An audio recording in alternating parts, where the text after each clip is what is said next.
Welcome all. Hope you all are doing well. Today we are going to see a game between Vassily Ivanchuk and Viswanathan Anand. Viswanathan Anand, as many of you know, is an Indian Grandmaster. He was five-time world champion and he was one of the strongest player. Actually, he is one of the strongest player even today. Okay, so this game that we are going to see was played in 1998. So let's see. Viswanathan Anand was black, Vassily Ivanchuk was white. Vasily started his game with e4. Anand played c5. Guys, this opening is known as Sicilian defense. White plays knight f3. Black goes d6. And white attacks in the center. After killing the pawn and killing with the knight, white has a very good center. Black plays knight to f6, attacking the e4 pawn. White defends the pawn, and here black has many options. He can play g6, that is known as dragon variation, Sicilian dragon. He can play a6, that is known as Natchdorf variation. He can play knight c6, which happened in the game. This is known as classical Sicilian. Knight c6. White plays bishop g5. The idea behind this move is white wants to stop black from going into the dragon variation with g6, because if he plays g6, white wants to kill the knight, and after killing the bishop, this pawn becomes a very big pawn, and also black has two double pawns, which is a weakness. So black cannot go in dragon variation now. So black plays pawn to e6. Now white goes queen d2. White wants to castle on the long side. Black goes bishop e7. He wants to castle on the king side.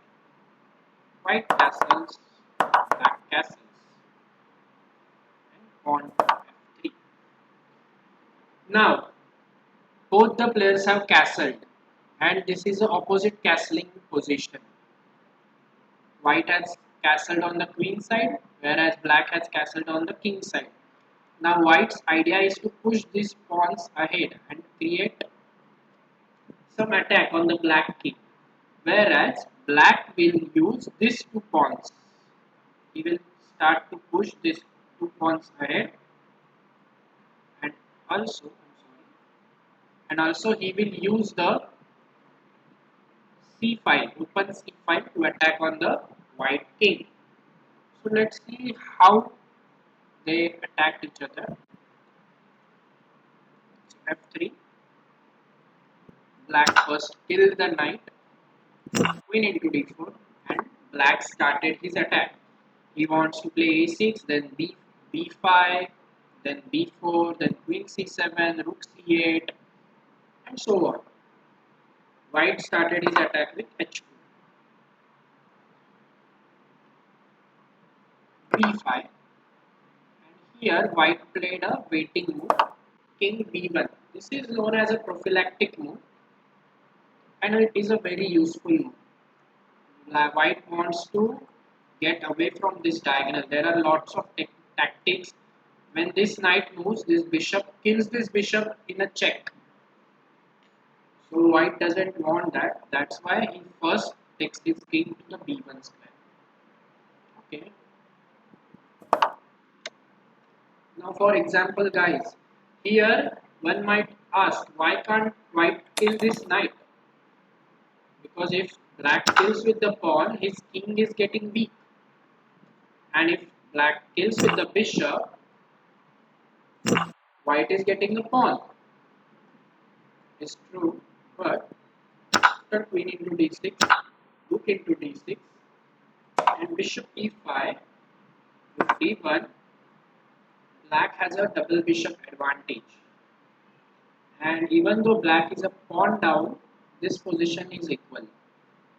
White's bishop is not doing much, whereas black's bishops are very strong.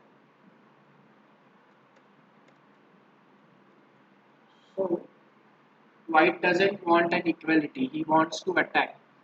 On a master level, it is considered a sin if you are playing for a draw with white side.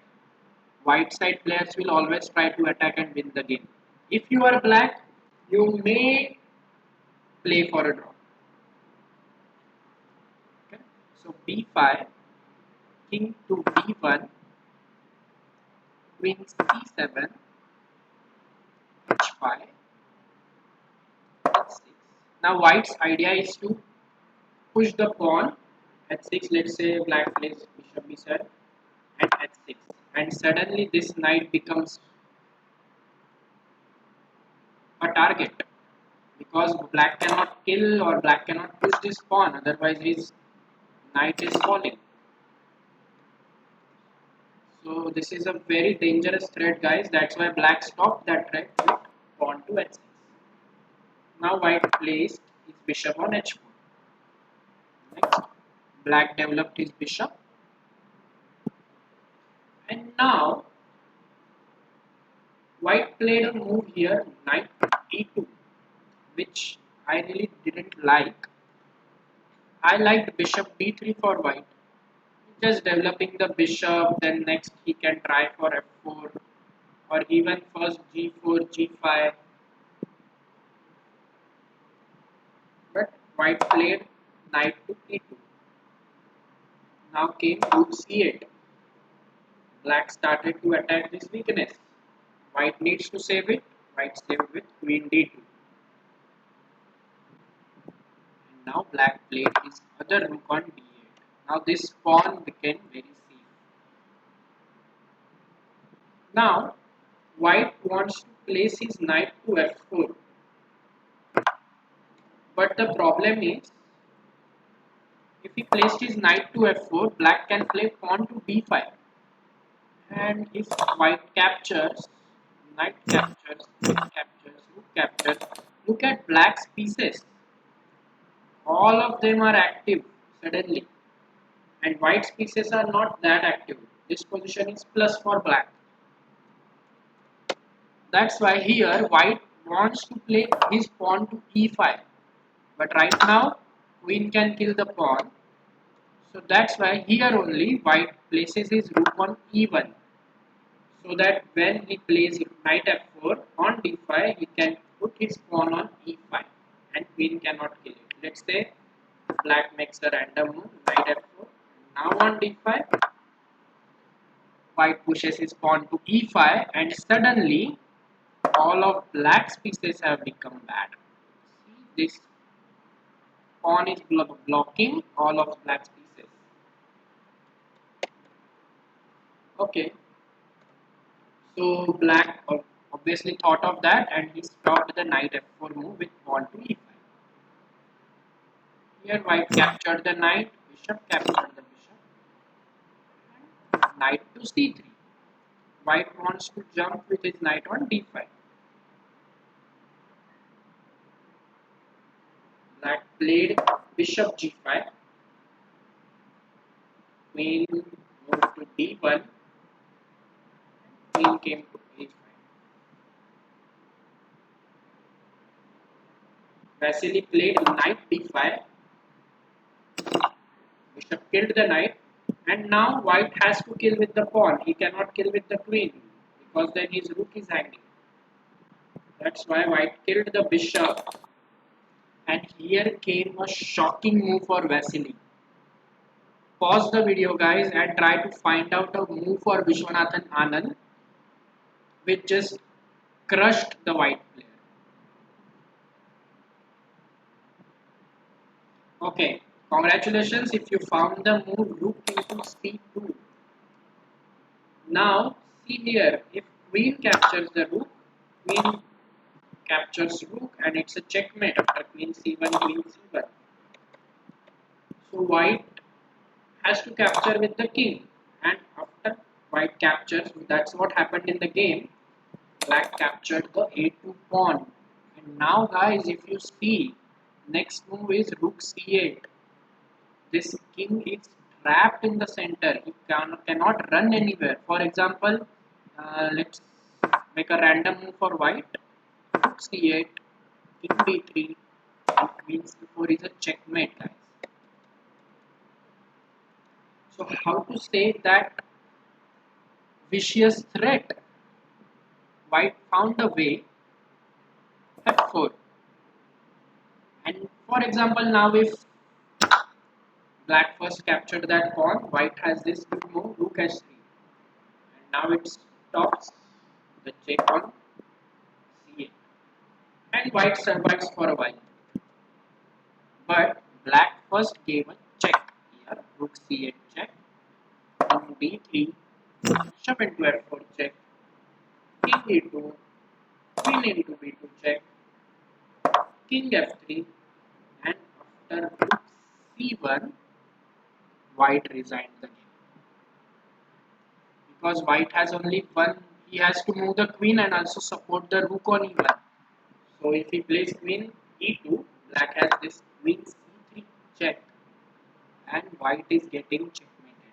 For example, if he goes king f2, queen g3 is a checkmate.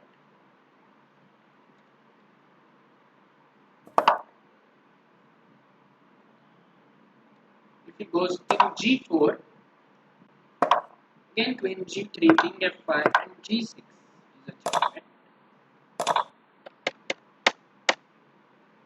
And if g6 here, then queen g5 is a checkmate. So all the roads goes to checkmate, guys. And this is how Vishy Anand crushed Ivanchuk in this game. See this beautiful move again. Rook takes c2. This is the dangerous bishop which is doing a very good work from this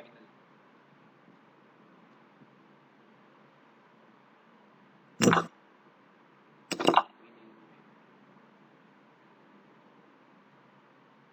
So this is how our Indian Grandmaster crushed Vasily Ivanchuk. And I hope you enjoyed the game. I will come up with new beautiful games soon. And stay tuned, guys. Thank you very much.